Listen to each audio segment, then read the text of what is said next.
اعوذ باللہ من الشیطان الرجیم بسم اللہ الرحمن الرحیم نحمدہ ونصلی علی رسولہ الکریم فاما بعد۔ محترم ناظرین، السلام علیکم ورحمۃ اللہ وبرکاتہ۔ دوستو، میرا آج کا موضوع ہے حضرت یوسف علیہ السلام کے بارے میں کہ حضرت یوسف علیہ السلام کنویں سے نکلنے کے بعد کس کے غلام بنے۔ اگر وفا ہوتی خون کے رشتوں میں تو یوسف نہ بکتا مصر کے بازار میں۔ حضرت یوسف علیہ السلام 3 دن اور راتیں کنویں میں رہے اور جبرائیل علیہ السلام ان کے پاس رہتے اور تسلی دیتے۔ سوداگروں کا قافلہ جو مدائن سے مصر جا رہا تھا اور راستہ بھول کر ادھر آ نکلا۔ صبح کو قافلے کے سردار نے 2 غلاموں کو کنویں پر پانی کے لیے بھیجا۔ جب انہوں نے اپنا ڈول کنویں میں پھینکا تو حضرت جبرائیل علیہ السلام نے حضرت یوسف علیہ السلام کو ڈول میں بٹھا دیا۔ غلاموں نے جب ڈول کھینچا تو دیکھا کہ ڈول میں ایک نہایت ہی خوبصورت لڑکا ہے۔ ان کے منہ سے بے اختیار یہ نکلا، یا بشرا ھذا غلام۔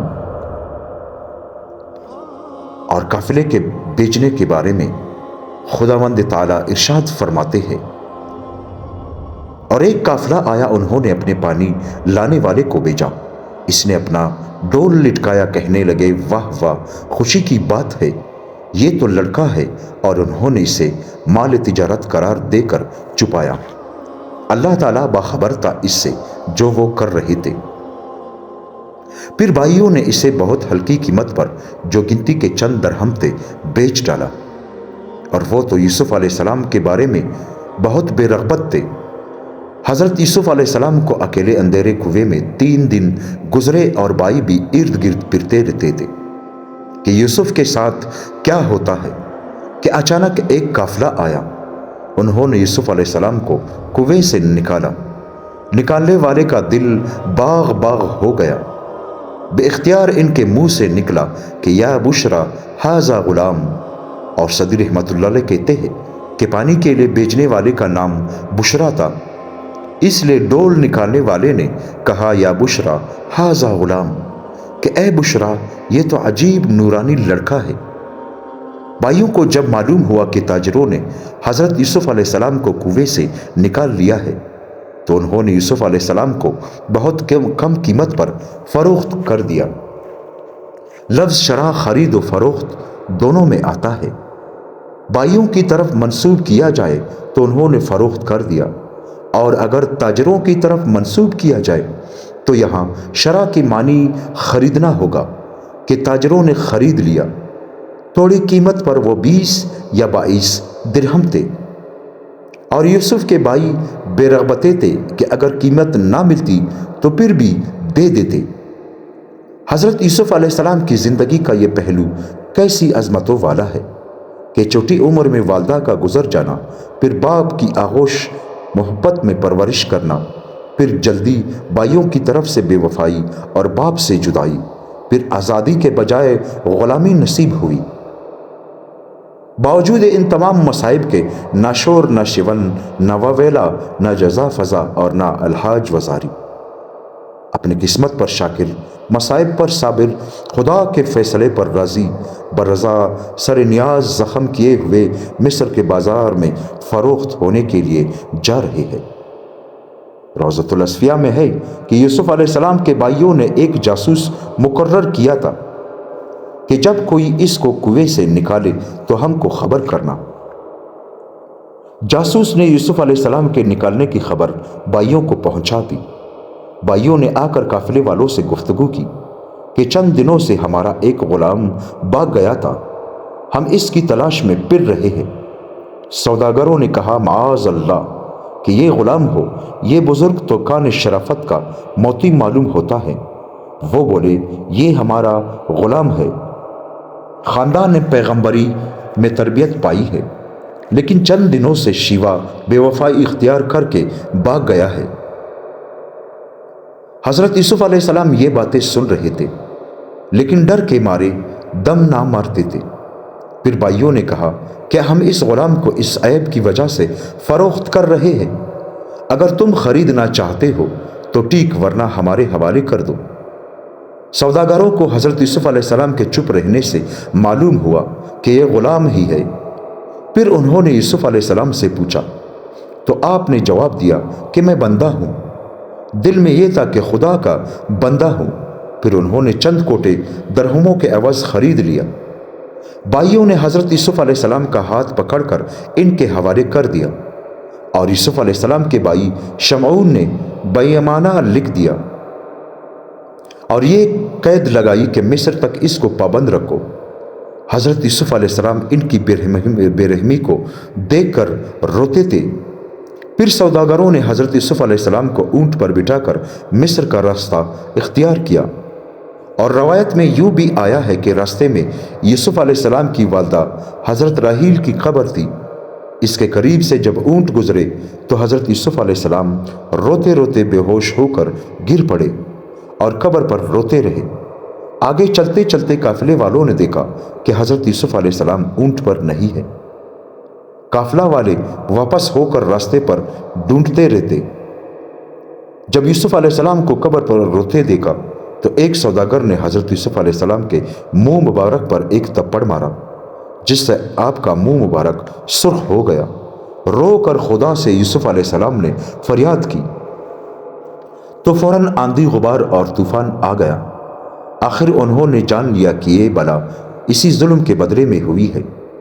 یوسف علیہ السلام کی منت وزاری کی تو یوسف علیہ السلام کی دعا سے وہ طوفان ہٹ گیا۔ پھر اس کے بعد یوسف علیہ السلام کی بڑی تعظیم کرنے لگے۔ مصر تک کئی ایسے واقعات گزرے جو حضرت یوسف علیہ السلام کی بزرگی اور عظمت کو دکھا رہے تھے۔ جب قافلہ مصر پہنچا تو فروخت کے وقت حضرت یوسف علیہ السلام نے فرمایا، جو کوئی مجھے خریدے گا خوش ہو جائے گا۔ پھر عزیز مصر نے آپ کو خرید لیا، اور عزیز مصر مسلمان تھا۔ تقریباً 2000 سال قبل مسیح سے مصر تہذیب و تمدن کا گہوارہ سمجھا جاتا تھا۔ حضرت یوسف علیہ السلام ایک غلام کی حیثیت سے مصر میں داخل ہوئے۔ جب قافلہ والوں نے یوسف علیہ السلام کو مصر لے جا کر فروخت کرنے کا اعلان کیا تو لوگوں نے بڑھ چڑھ کر قیمتیں لگانا شروع کی، یہاں تک کہ یوسف علیہ السلام کے وزن کے برابر سونا اور اسی قدر مشک اور ریشمی کپڑے قیمت لگ گئی۔ لیکن یہ دولت اللہ تعالیٰ نے عزیز مصر کے لیے مقرر کر دی تھی۔ اس نے یہ چیزیں قیمت میں ادا کر کے حضرت یوسف علیہ السلام کو خرید لیا۔ ابن کثیر میں ہے کہ یہ مصر کا وزیر خزانہ تھا، جس کا نام اطفیر یا قطفیر تھا، اور بادشاہ اس زمانے کا قوم عمالقہ کا تھا، جس کا نام ریان بن ولید تھا، جو بعد میں حضرت یوسف علیہ السلام کے ہاتھ پر اسلام لایا تھا، اور یوسف علیہ السلام کی موجودگی میں اس کا انتقال ہوا۔ عزیز مصر نے یوسف علیہ السلام کو خریدا تھا۔ اس کی بیوی کا نام راحیل تھا، اسی کا نام زلیخا بھی تھا، جس کا مکمل قصہ مولانا جامی رحمۃ اللہ علیہ نے فارسی کی کتاب میں زلیخا میں درج کیا ہے۔ اس کتاب کا نام ہی زلیخا رکھا ہے۔ تفسیر حقانی میں ہے کہ عزیز مصر فوج کا افسر تھا۔ اس نے یوسف علیہ السلام کو اپنے کارخانوں کا مختار کر دیا اور اپنی بیوی زلیخا سے کہا کہ اس کی عزت کرنا، شاید یہ ہمارے کام آئے یا اس کو اپنا بیٹا بنا لیں گے۔ اس سے یہ بھی معلوم ہوتا ہے کہ اس کی کوئی اولاد نہ تھی، اس لیے کہا کہ اس کو عزت دو اور توقیر سے رکھنا۔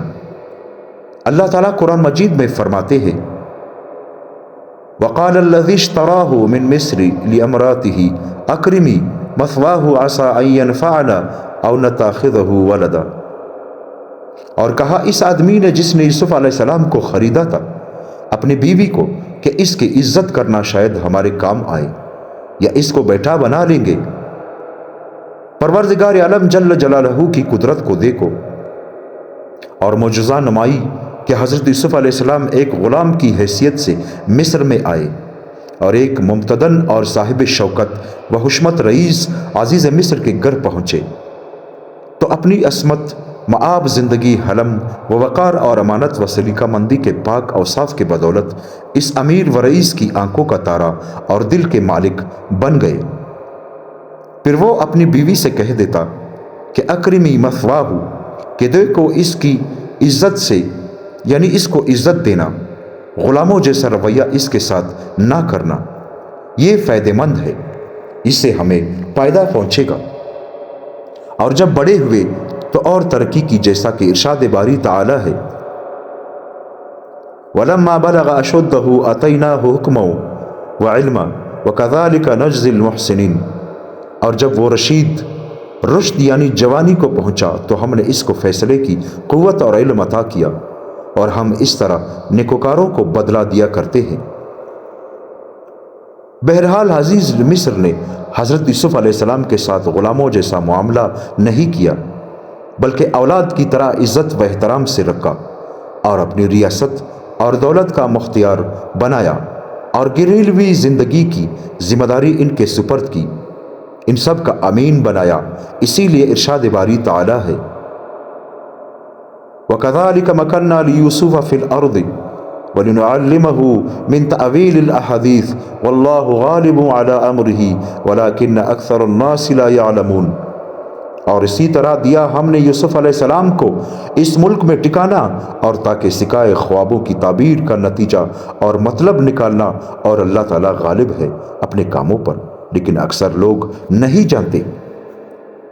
خدا کے احسانات مصائب میں مستور ہوتے ہیں۔ بچپن میں باپ سے جدا کر کے بھائیوں کے زور و شور سے کنویں کے اندھیرے میں پھینکا گیا، پھر وہاں سے غلام کے نام سے مصر میں فروخت ہو کر فوراً تہذیب و تمدن کے گہوارے میں مصر کے ایک بڑے گھرانے کا مالک بنا دیا گیا۔ غلامی میں آقائی اس کو کہتے ہیں۔ اب دوسری آزمائش شروع ہوئی۔ حضرت یوسف علیہ السلام کا جوانی کا عالم تھا، خوبصورتی و خوبروئی اور جمال و رعنائی کا مجسم، رخ روشن شمس و قمر کی طرح منور، عصمت و حیا کی فراوانی، اور پھر ہر وقت ساتھ رہنا۔ عزیز مصر کی بیوی اپنے دل پر قابو نہ پا سکی، اور حضرت یوسف علیہ السلام پر پروانہ وار نثار ہونے لگی۔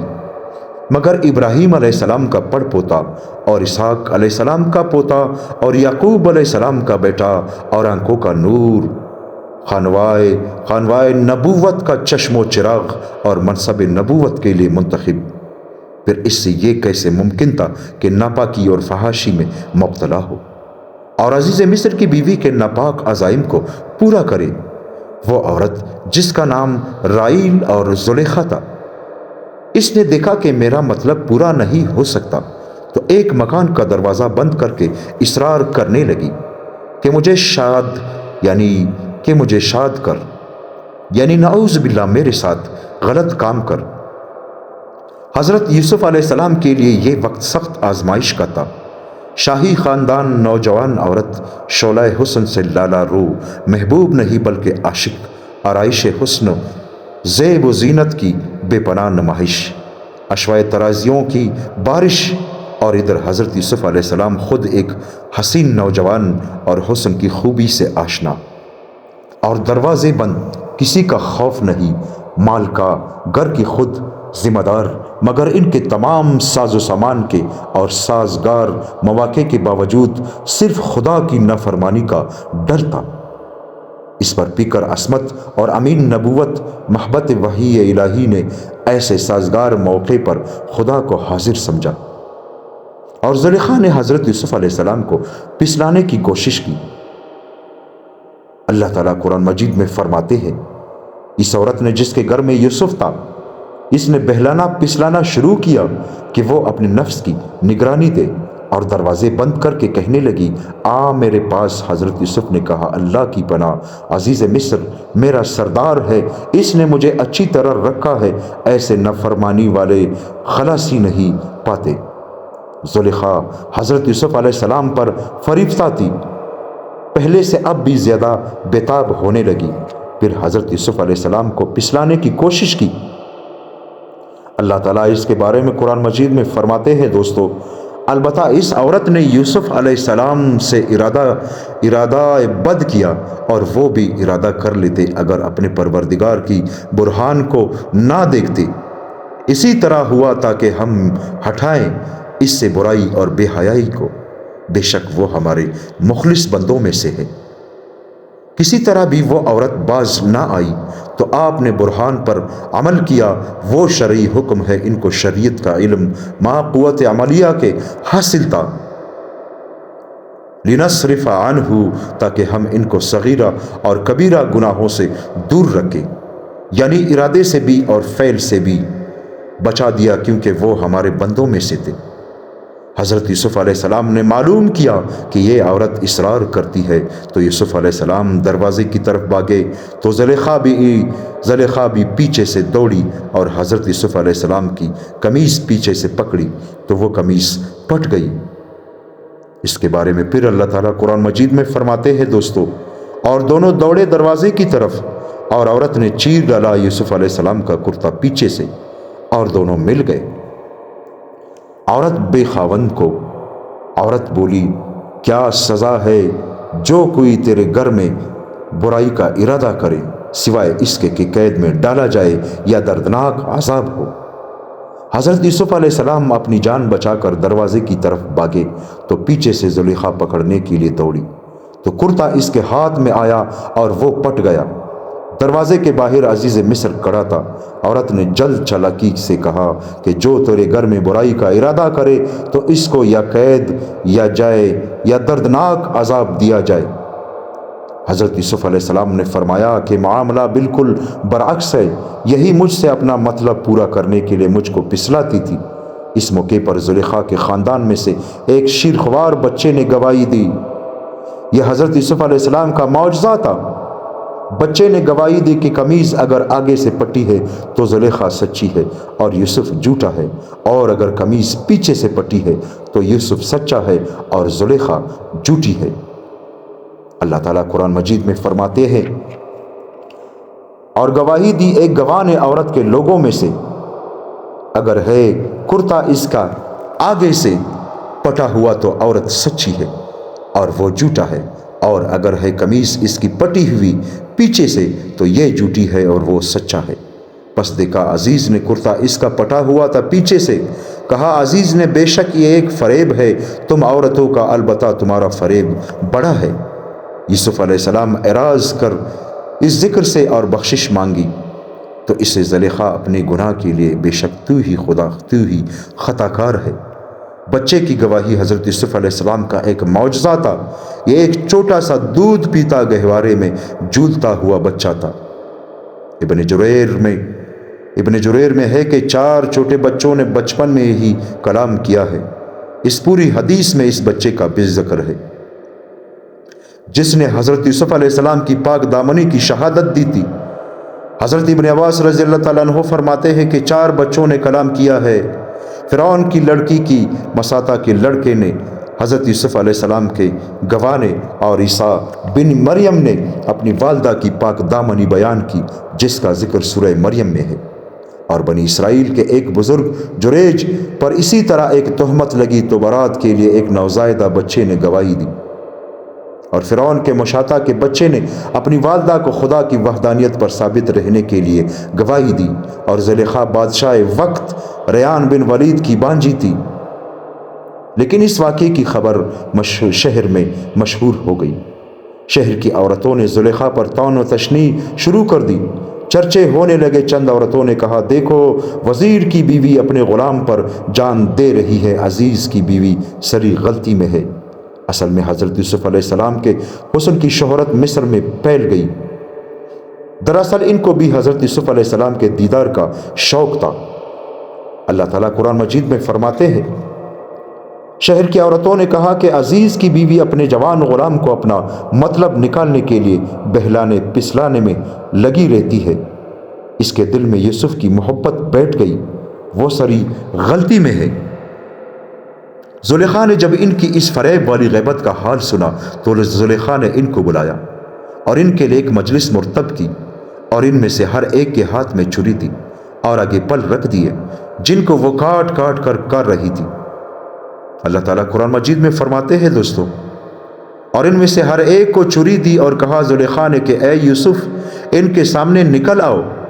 پھر جب ان عورتوں نے یوسف علیہ السلام کو دیکھا تو بڑا جانا اور اپنے ہاتھ کاٹ لیا اور زبان سے نکلا پاکی ہے اللہ کو، یہ تو انسان نہیں، یہ تو یقیناً کوئی بڑا بزرگ فرشتہ ہے۔ عورتوں نے فریب کر کے حضرت یوسف علیہ السلام کا جمال دیکھنا چاہا تھا، مگر جب حضرت یوسف کمرے سے باہر نکلے تو سب نے بجائے پل کاٹنے کے اپنے ہاتھ کاٹ دیے۔ کمرے سے نکلتے ہی عورتوں کی نگاہ جب آپ کے چہرہ مبارک پر پڑی تو حیرت زدہ رہ گئی، رعب و جلال اور جمال یوسف سے بے خود ہو گئی۔ پھر ان تیز چھریوں اور چاقوؤں سے اپنی اپنی انگلیاں کاٹ لی۔ دعوت تو پہلے ہو چکی تھی، یہ تو صرف پل کا رہی تھی۔ پھر زلیخا نے حضرت یوسف علیہ السلام سے کہا کہ چلے جاؤ۔ حضرت یوسف علیہ السلام واپس کمرے میں چلے گئے۔ پھر زلیخا نے کہا کہ دیکھا تو تم نے تو ایک دفعہ یوسف علیہ السلام کے جمال کو برداشت نہ کر سکی، پھر بتلاؤ میرا کیا حال ہوگا۔ عورتوں نے زلیخا سے معذرت چاہی اور اپنی غلطی کی معافی مانگی۔ حدیث میں ہے کہ شب معراج میں تیسرے آسمان پر حضور صلی اللہ علیہ وآلہ وسلم کی حضرت یوسف علیہ السلام سے ملاقات ہوئی، جن کو آدھا حسن دیا گیا تھا، اور ایک روایت میں ہے کہ یوسف علیہ السلام کو اور ان کی والدہ کو آدھا حسن دیا گیا تھا، اور ایک اور روایت میں ہے کہ حسن کے 3 حصے کیے گئے۔ پھر تمام لوگوں میں 2 حصے تقسیم کیے گئے اور ایک حصہ یوسف علیہ السلام اور ان کی والدہ کو دیا گیا۔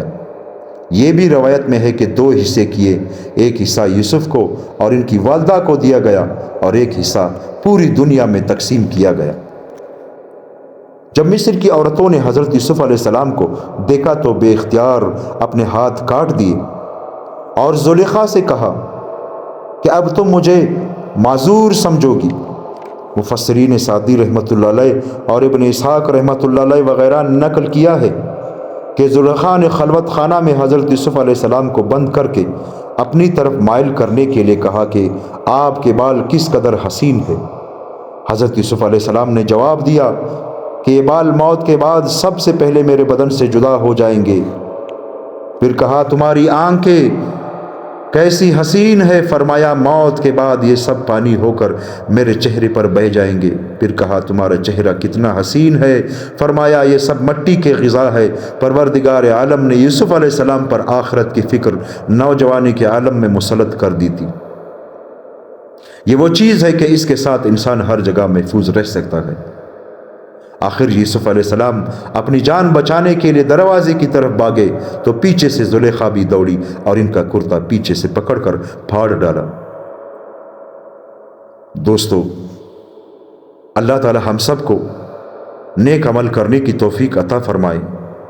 یوسف علیہ السلام کا واقعہ کافی لمبا ہے، انشاءاللہ میں اس کو 2 حصوں میں تقسیم کروں گا۔ اس کا بقایا حصہ کل انشاءاللہ آپ کی خدمت میں بیان کروں گا۔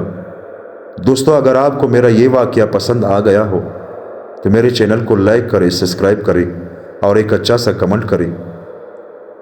اور دوستو، کمنٹ میں اپنی رائے ضرور دیں تاکہ مجھے معلوم ہو کہ آپ لوگوں کو میرے بیانات پسند آ رہے ہیں یا نہیں، اور جس بھی صحابی کے بارے میں، نبی کے بارے میں، بزرگان دین کے بارے میں آپ لوگوں کا دل چاہے انشاءاللہ میں وہ واقعہ آپ لوگوں کے لیے بیان کروں گا۔ دوستو، اللہ تعالیٰ سے دعا کرتے ہیں کہ اللہ تعالیٰ ہم سب کو نیک عمل کرنے کی توفیق عطا فرمائے۔